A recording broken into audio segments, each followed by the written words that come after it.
Welcome to the Kumar Dev education. Actress Munshi Premchand. एक रंगमंच का पर्दा गिर गया। तारा देवी ने शकुंतला का पाठ खेलकर दर्शकों को मुग्ध कर दिया था। स वक्त वह शकुंतला के रूप में राजा दुष्यंत के सम्मुख खड़ी ग्लानि, वेदना और तिरस्कार से उत्तेजित भावों को आग्नेय शब्दों में प्रकट कर रही थी। दर्शक वृंद शिष्टता के नियमों की उपेक्षा करके मंच की ओर मत्तों की भांति दौड़ पड़े थे और तारा देवी का यशोगान करने लगे थे। कितने ही तो स्टेज पर चढ़ गए और तारा देवी के चरणों पर गिर पड़े। सारा स्टेज फूलों से पट गया, आभूषणों की वर्षा होने लगी। यदि उसी क्षण मेनका का विमान नीचे आकर उसे उड़ा न ले जाता तो कदाचित उस धक्कम धक्के में 10 फौज आदमियों की जान पर बन जाती।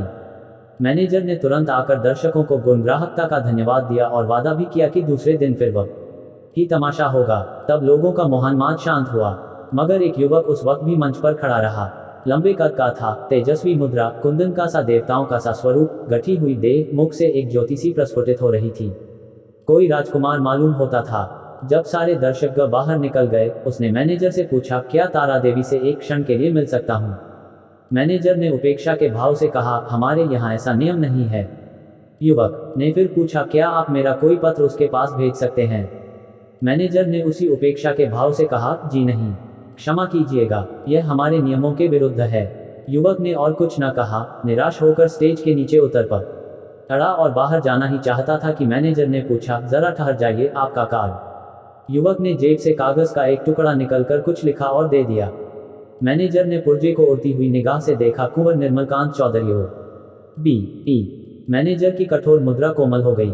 कुंवर निर्मलकांत, शहर के सबसे बड़े रईस और ताल्लुकेदार, साहित्य के उज्ज्वल रत्न, संगीत के सिद्धहस्त आचार्य, उच्च कोटि के विद्वान, 8-10 लाख सालाना के नफेदार, जिनके दान से देश की कितनी ही संस्थाएं चलती थी, इस समय एक क्षुद्र प्रार्थी के रूप में खड़े थे। मैनेजर अपने उपेक्षा भाव पर लज्जित हो गया। विनम्र शब्दों में बोला, क्षमा कीजिएगा, मुझसे बड़ा अपराध हुआ। मैं अभी तारा देवी के पास हुजूर का कार्ड लिए जाता हूँ। कुंवर साहब ने उससे रुकने का इशारा करके कहा, नहीं, अब रहने ही दीजिए, मैं कल 5 बजे आऊँगा। इस वक्त तारा देवी को कष्ट होगा, यह उनके विश्राम का समय है। मैनेजर, मुझे विश्वास है कि वह आपकी खातिर इतना कष्ट सहर्ष सह लेंगी, मैं 1 मिनट में आता हूँ। किंतु कुंवर साहब अपना परिचय देने के बाद अपनी आतुरता पर संयम का पर्दा डालने के लिए विवश थे।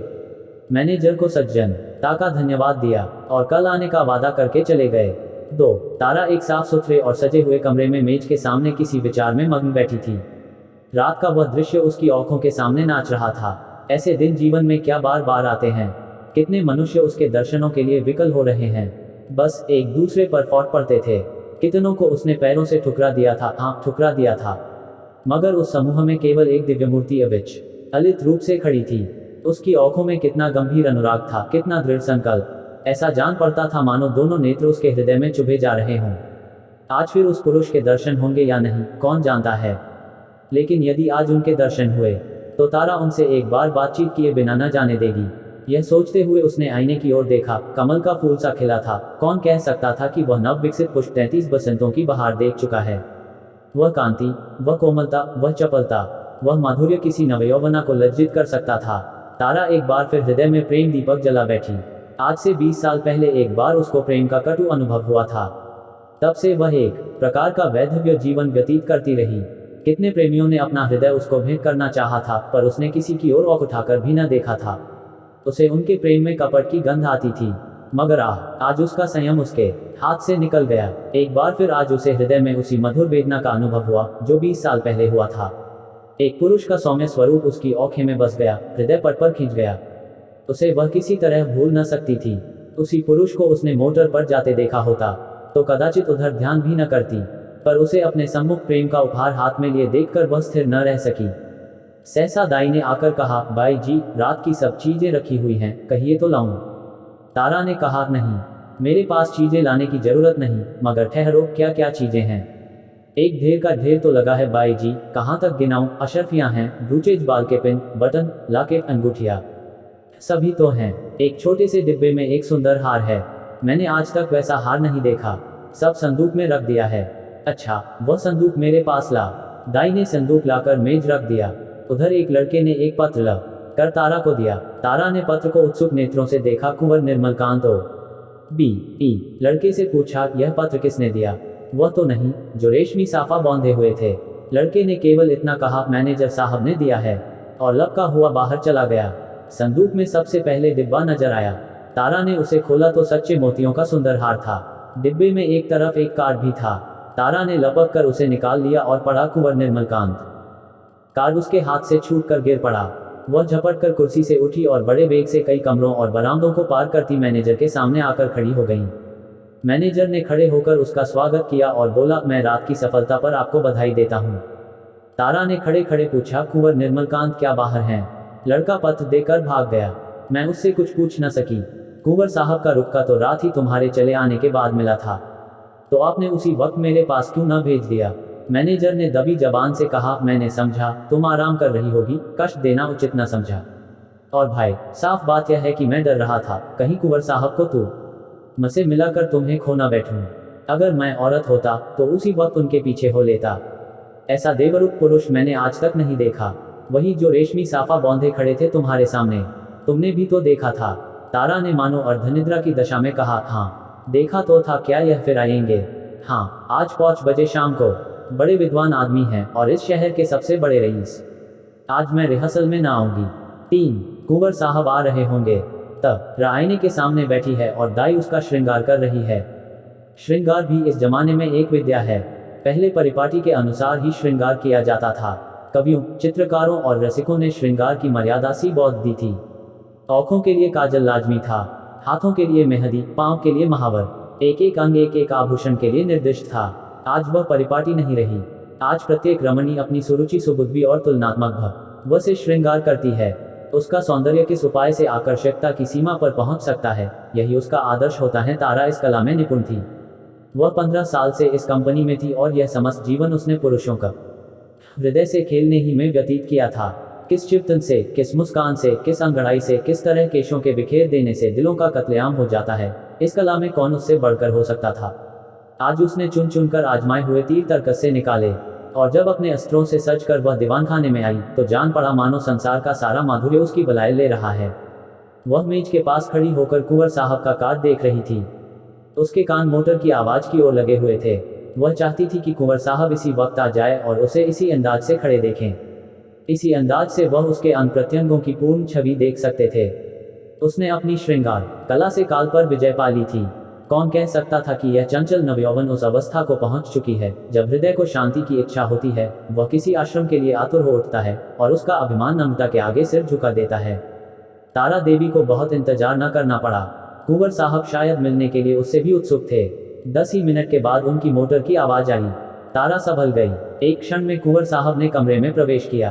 तारा शिष्टाचार के लिए हाथ मिलाना भी भूल गई। प्रौढ़ावस्था में भी प्रेमी की उद्विग्नता और असावधानी कुछ कम नहीं होती। वह किसी सलजा युवती की भांति सिर झुकाए खड़ी रही। कुंवर साहब की निगाह आते ही उसकी गर्दन पर पड़ी। वह मोतियों का हार जो उन्होंने रात को भेंट किया था चमक रहा था। कुंवर साहब को इतना आनंद और कभी न हुआ। उन्हें एक क्षण के लिए ऐसा जान पड़ा मानो उसके जीवन की सारी अभिलाषा पूरी हो गई। बोले, मैंने आपको आज इतने सवेरे कष्ट दिया, क्षमा कीजिएगा, यह तो आपके आराम का समय होगा। तारा ने सिर से खिसकती हुई साड़ी को संभाल कर कहा, इससे ज्यादा आराम और क्या हो सकता कि आपके दर्शन हुए। मैं इस उपहार के लिए और क्या आपको मनो धन्यवाद देती हूँ। अब तो कभी कभी मुलाकात होती रहेगी। निर्मलकांत ने मुस्कुरा कर कहा, कभी कभी नहीं, रोज। आप चाहे मुझसे मिलना पसंद न करें, पर एक बार इस जोड़ी पर सिर को झुका ही जाऊंगा। तारा ने भी मुस्कुराकर उत्तर दिया, उसी वक्त तक जब तक कि मनोरंजन की कोई नई वस्तु नजर न आ जाए। क्यों? मेरे लिए यह मनोरंजन का विषय नहीं, जिंदगी और मौत का सवाल है।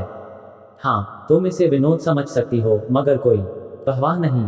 तुम्हारे मनोरंजन के लिए मेरे प्राण भी निकल जाएं, तो मैं अपना जीवन सफल समझूंगा। दोनों तरफ से इस प्रीति को निभाने के वादे हुए। फिर दोनों ने नाश्ता किया और कल भोज का न्योता देकर कुंवर साहब विदा हुए। 1 महीना गुजर गया। कुंवर साहब दिन में कई बार आते। उन्हें एक क्षण का वियोग भी असह्य था। कभी दोनों बजरे पर दरिया की सैर करते, कभी हरी हरी घास पर पाकों में बैठे बातें करते, कभी गाना बजाना होता। नित्य नए प्रोग्राम बनते थे। सारे शहर में मशहूर था कि ताराबाई ने कुंवर साहब को फौस लिया और दोनों हाथों से संपत्ति लूट रही है। पर तारा के लिए कुंवर साहब का प्रेम ही एक ऐसी संपत्ति थी जिसे सामने दुनिया भर की दौलत देय थी। उन्हें अपने सामने देखकर उसे किसी वस्तु की इच्छा न होती थी। मगर 1 महीने तक इस प्रेम के बाजार में घूमने पर भी तारा को वह वस्तु न मिली जिसके लिए उसकी आत्मा लोलुप हो रही थी। वह कुंवर साहब से प्रेम की अपार और अतुल प्रेम की, सच्चे और निष्कपट प्रेम की बातें रोज सुनती थी, पर उसमें विवाह का शब्द न आने पाता था। मानो प्यासे को बाजार में पानी छोड़कर और सब कुछ मिलता हो। से प्यासे को पानी के सिवा और किस चीज से तृप्ति हो सकती है? प्यास बुझाने के बाद संभव है और चीजों की तरफ उसकी रुचि हो, पर प्यासे के लिए तो पानी सबसे मूल्यवान पदार्थ है। वह जानती थी कि कुंवर साहब उसके इशारे पर प्राण तक दे देंगे, लेकिन विवाह की बात क्यों उनकी जबान से नहीं मिलती? क्या इस विषय का कोई पत्र लिखकर अपना आशय कह देना संभव था? फिर क्या वह उसको केवल विनोद की वस्तु बनाकर रखना चाहते हैं? यह अपमान उससे न सहा जाएगा। कुंवर के एक इशारे पर वह आग में कूद सकती थी, पर यह अपमान उसके लिए असह्य था। किसी शौकीन रईस के साथ वह इससे कुछ दिन पहले शायद 1-2 महीने रह जाती और उसे नोच खसोट कर अपनी राह लेती, किंतु प्रेम का बदला प्रेम है। कुंवर साहब के साथ वह यह निर्लज जीवन न व्यतीत कर सकती थी। उधर कुंवर साहब के भाई बंद भी गाफिल न थे। वे किसी भांति उन्हें ताराबाई के पंजे से छुड़ाना चाहते थे। कहीं कुंवर साहब का विवाह ठीक कर देना ही एक ऐसा उपाय था जिससे सफल होने की आशा थी, और यही उन लोगों ने किया। उन्हें यह भय तो न था कि कुंवर साहब इस एक्ट्रेस से विवाह करेंगे। हाँ, यह भय अवश्य था कि कहीं रियासत का कोई हिस्सा उसके नाम कर दें, या उसके आने वाले बच्चों को रियासत का मालिक बना दें। कुंवर साहब पर चारों ओर से दबाव पड़ने लगे, यहाँ तक कि यूरोपियन अधिकारियों ने भी उन्हें विवाह कर लेने की सलाह दी। उस दिन संध्या समय कुंवर साहब ने ताराबाई के पास जाकर कहा, तारा देखो, तुमसे एक बात कहता हूँ, इनकार न करना। तारा का हृदय उछलने लगा। बोली, कहिए, क्या बात है? ऐसी कौन वस्तु है जिसे आपकी भेंट करके मैं अपने को धन्य समझूं? बात मुंह से निकलने की देर थी। तारा ने स्वीकार कर लिया और हर्षोन्माद की दशा में रोती हुई कुंवर साहब के पैरों पर गिर पड़ी। 1 क्षण के बाद तारा ने कहा, मैं तो निराश हो चली थी। आपने बड़ी लंबी परीक्षा ली। कुंवर साहब ने जबान दांतों तले दबाई, मानो कोई अनुचित बात सुन ली हो। यह बात नहीं है तारा। अगर मुझे विश्वास होता कि तुम मेरी याचना स्वीकार कर लोगी, तो कदाचित पहले ही दिन मैंने भिक्षा के लिए हाथ फैलाया होता, पर मैं अपने को तुम्हारे योग्य नहीं पाता था। तुम सद्गुणों की खान हो, और मैं जो कुछ हूँ वह तुम जानती ही हो। मैंने निश्चय कर लिया था कि उम्र भर तुम्हारी उपासना करता रहूंगा। शायद कभी प्रसन्न होकर तुम मुझे बिना मांगे ही वरदान दे दो। बस यही मेरी अभिलाषा थी। मुझ में अगर कोई गुण है तो यही कि मैं तुमसे प्रेम करता हूँ। जब तुम साहित्य या संगीत या धर्म पर अपने विचार प्रकट करने लगती हो, तो मैं दंग रह जाता हूँ और अपनी क्षुद्रता पर लज्जित हो जाता हूँ। तुम मेरे लिए सांसारिक नहीं, स्वर्गीय हो। मुझे आश्चर्य यही है कि इस समय मैं मारे खुशी के पागल क्यों नहीं हो जाता। कुंवर साहब देर तक अपने दिल की बातें कहते रहे। उनकी वाणी कभी इतनी प्रगल्भ न हुई थी। तारा सिर झुकाई सुनती थी, पर आनंद की जगह उसके मुख पर एक प्रकार का क्षोभ, लज्जा से मिला हुआ अंकित हो रहा था। यह पुरुष इतना सरल हृदय, इतना निष्कपट है, इतना विनीत, इतना उदार। सहसा कुंवर साहब ने पूछा, तो मेरे भाग्य किस किस दिन उदय होंगे तारा? दया करके बहुत दिनों के लिए न टालना। तारा ने कुंवर साहब की सरलता से परास्त होकर चिंतित स्वर में कहा, कानून का क्या कीजिएगा? कुंवर साहब ने तत्परता से उत्तर दिया, इस विषय में तुम निश्चिंत रहो तारा, मैंने वकीलों से पूछ लिया है। एक कानून ऐसा है जिसके अनुसार हम और तुम एक प्रेम सूत्र में बंध सकते हैं। उसे सिविल मैरिज कहते हैं। बस आज ही के दिन वह शुभ मुहूर्त आएगा। क्यों? तारा सिर झुकाए रही, बोल न सकी। मैं प्रातः काल आ जाऊंगा, तैयार रहना। तारा सिर झुकाए रही, मुंह से एक शब्द न निकला। कुंवर साहब चले गए, पर तारा वहीं मूर्ति की भांति बैठी रही। पुरुषों के हृदय से क्रीड़ा करने वाली चतुर नारी क्यों इतनी विमूढ़ हो गई है? 6 विवाह का एक दिन और बाकी है। तारा को चारों ओर से बधाइयां मिल रही हैं। थिएटर के सभी स्त्री पुरुषों ने अपनी सामर्थ्य के अनुसार उसे अच्छे अच्छे उपहार दिए हैं। कुंवर साहब ने भी आभूषणों से सजा हुआ एक सिंगारदान भेंट किया है। उनके 2-4 अंतरंग मित्रों ने भौती भौती के सौगात भेजे हैं, पर तारा के सुंदर मुख पर हर्ष की रेखा भी नहीं नजर आती। वह क्षुब्ध और उदास है। उसके मन में 4 दिनों से निरंतर यही प्रश्न उठ रहा है, क्या कुंवर के साथ विश्वासघात करें? जिस प्रेम के देवता ने उसके लिए अपने कुल मर्यादा को तिलांजलि दे दी, अपने बंधुजनों से नाता तोड़ा, जिसका हृदय हिमकंड के समान निष्कलंक है, पर्वत के समान विशाल, उसी से कपट करे? नहीं, वह इतनी नीचता नहीं कर सकती। अपने जीवन में उसने कितने ही युवकों से प्रेम का अभिनय किया था, कितने ही प्रेम के मतवालों को वह सब्ज बाग दिखा चुकी थी, पर कभी उसके मन में ऐसी दुविधा न हुई थी, कभी उसके हृदय ने उसका तिरस्कार न किया था। क्या इसका कारण इसके सिवा कुछ और था कि ऐसा अनुराग उसे और कहीं न मिला था? क्या वह कुंवर साहब का जीवन सुखी बना सकती है? हाँ, अवश्य। इस विषय में उसे लेश मात्र भी संदेह नहीं था। भक्ति के लिए ऐसी कौन सी वस्तु है जो असाध्य हो, पर क्या वह प्रकृति को धोखा दे सकती है? ढलते हुए सूर्य में मध्याह्न का सा प्रकाश हो सकता है। असंभव, वह स्फूर्ति, वह चपलता, वह विनोद, वह सरल छवि, वह तल्लीनता, वह त्याग, वह आत्मविश्वास वह कहाँ से लाएगी, जिसके सम्मिश्रण को यौवन कहते हैं। नहीं, वह कितना ही चाहे पर कुंवर साहब के जीवन को सुखी नहीं बना सकती। बूढ़ा बैल कभी जवान बछड़ों के साथ नहीं चल सकता। उसने यह नौबत ही क्यों आने दी? उसने क्यों कृत्रिम साधनों से, बनावटी सिंगार से कुंवर को धोखे में डाला? अब इतना सब कुछ हो जाने पर वह किस मुंह से कहेगी कि मैं रंगी हुई गुड़िया हूँ? जवानी मुझसे कब की विदा हो चुकी, अब केवल उसका पद चिन्ह रह गया है। रात के 12 बज गए थे। तारा मेज के सामने इन्हीं चिंताओं में मग्न बैठी हुई थी। मेज पर उपहारों के ढेर लगे हुए थे पर वह किसी चीज की ओर आंख उठाकर भी न देखती थी। अभी 4 दिन पहले वह इन्हीं चीजों पर प्राण देती थी। उसे हमेशा ऐसी चीजों की तलाश रहती थी जो काल के चिन्हों को मिटा सकें, पर अब उन्हीं चीजों से उसे घृणा हो रही है। प्रेम सत्य है और सत्य और मिथ्या दोनों एक साथ नहीं रह सकते। तारा ने सोचा क्यों न यहाँ से कहीं भाग जाए, किसी ऐसी जगह चली जाए जहाँ कोई उसे जानता भी ना हो।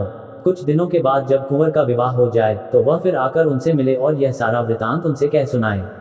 इस समय कुंवर पर वज्रपात सा होगा, हाय न जाने उनकी दशा होगी। पर उसके लिए इसके सिवा और कोई मार्ग नहीं है। अब उनके दिन रो रो कर कटेंगे, लेकिन उसे कितना ही दुख क्यों ना हो, वह अपने प्रियतम के साथ छल नहीं कर सकती। उसके लिए इस स्वर्गीय प्रेम की स्मृति, इसकी वेदना ही बहुत है।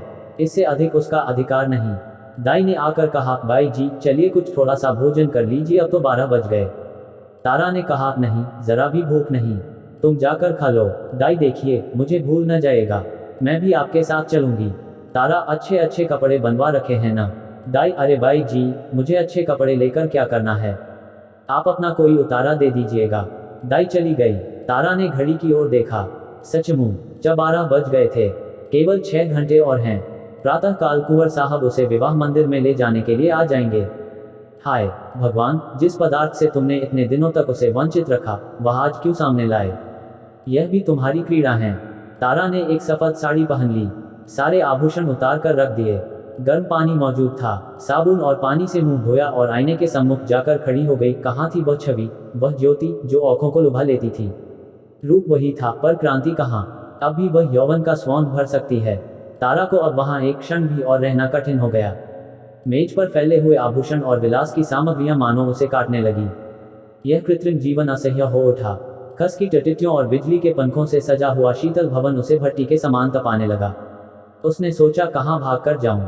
रेल से भागती हूं तो भागने ना पाऊंगी। सवेरे ही कुंवर साहब के आदमी छूटेंगे और चारों तरफ मेरी तलाश होने लगेगी। वह ऐसे रास्ते से जाएगी जिधर किसी का ख्याल भी न जाए। तारा का हृदय इस समय गर्व से छलका पड़ता था। वह दुखी न थी, निराश न थी।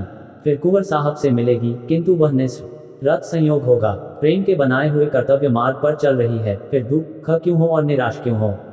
सहसा उसे ख्याल आया, ऐसा ना हो कुंवर साहब उसे वहां न पाकर शेख विह्वलता की दशा में अनर्थ कर बैठे। इस कल्पना से उसके रोंगटे खड़े हो गए।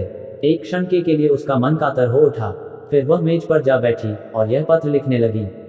प्रियतम, मुझे क्षमा करना, मैं अपने को तुम्हारी दासी बनने के योग्य नहीं पाती। तुमने मुझे प्रेम का वह स्वरूप दिखा दिया जिसकी इस जीवन में मैं आशा न कर सकती थी। मेरे लिए इतना ही बहुत है। मैं जब जीऊंगी तुम्हारे प्रेम में मग्न रहूंगी। मुझे ऐसा जान पड़ रहा है कि प्रेम की स्मृति में प्रेम के भोग से कहीं अधिक माधुर्य और आनंद है। मैं फिर आऊंगी, फिर तुम्हारे दर्शन करूंगी, लेकिन उसी दशा में जब तुम विवाह कर लोगे। यही मेरे लौटने की शर्त है। मेरे प्राणे के प्राण, मुझसे नाराज ना होना। ये आभूषण जो तुमने मेरे लिए भेजे थे, अपनी ओर से नववधू के लिए छोड़े जाती हूँ। केवल वह मोतियों को हार जो तुम्हारे प्रेम का पहला उपहार है, अपने साथ लिए जाती हूँ। तुमसे हाथ जोड़कर कहती हूँ, मेरी तलाश न करना। मैं तुम्हारी हूँ और सदा तुम्हारी रहूंगा। तुम्हारी तारा। यह पत्र लिखकर तारा ने मेज पर रख दिया, मोतियों का हार गले में डाला और बाहर निकल आई। थिएटर हॉल से संगीत की ध्वनि आ रही थी। एक क्षण के लिए उसके पैर बंध गए। 15 वर्षों का पुराना संबंध आज टूट रहा था। सहसा उसने मैनेजर को आते देखा। उसका कलेजा धक से हो गया। वह बड़ी तेजी से लपक कर दीवार की आड़ में खड़ी हो गई। ज्यों ही मैनेजर निकल गया, वह हाथे के बाहर आई और कुछ दूर गलियों में चलने के बाद उसने गंगा का रास्ता पकड़ा। गंगा तट पर सन्नाटा छाया हुआ था। 10 पौच साधु बैरागी धुनियों के सामने लेटे थे। 10 पौच यात्री कंबल जमीन पर बिछाए सो रहे थे। गंगा किसी विशाल सर्प की भांति रेंगती चली जाती थी। एक छो नौक किनारे पर लगी हुई थी। मल्लाह नौक में बैठा हुआ था। तारा ने मल्लाह को पुकारा, ओ मांझी, उस पार नाव ले चलेगा। मांझी ने जवाब दिया, इतनी रात गए नाव न जाए। मगर धूनी मजदूरी की बात सुनकर उसे डांड उठाया और नाव को खोलता हुआ बोला, सरकार उस पार कहाँ जहें? उस पार एक गांव में जाना है। मुदा इतनी रात गए कोनो सवारी शिकारी न मिली। कोई हर्ज नहीं, तुम मुझे उस पर पहुंचा दो। मांझी ने नाव खोल दी। तारा उस पार जा बैठी और नौक मंद गति से चलने लगी, मानो जीव स्वप्न साम्राज्य में विचर रहा हो। इसी समय एकादशी का चांद पृथ्वी से उस पार अपनी उज्ज्वल नौक खेता हुआ निकला और व्योम सागर को पार करने लगा। Thanks for watching. Like, share और सब्सक्राइब।